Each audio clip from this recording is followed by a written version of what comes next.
At Hope Church, over the next few months, we're going to be putting on a new series on Sunday mornings called Trust. How can I find faith in times of chaos? And that is, pretty much that's the kind of time that we're living in, isn't it? We've had the pandemic, we've had the petrol shortage, we've had the war in Ukraine, we've had the cost of living crisis, and many other things, it seems, just crisis after crisis after crisis, and you kind of wonder what's even going to come next.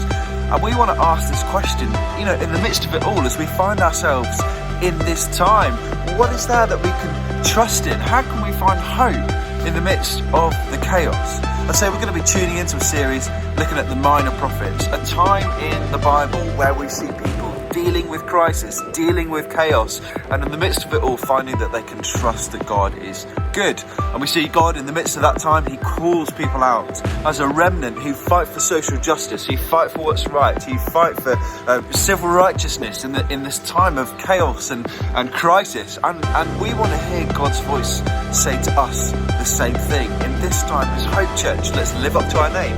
Let's be people of hope in our city, and in a time of crisis show that there is something to trust in, something to hope in, something to lean on and stand on in the midst of this time of crisis, and to be that remnant that's close to him.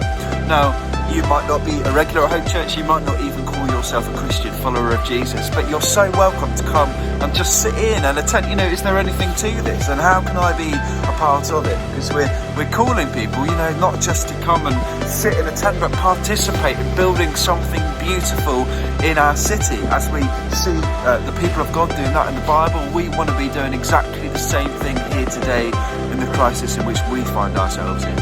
So as I say, you're welcome to come Sunday mornings, 10:30 a.m. That's when we're going to be starting this in the next week or so. For the next couple of months, you are so welcome to come along. We would love to see you there. Trust that the Lord is good, and we can find faith in him in this time of crisis.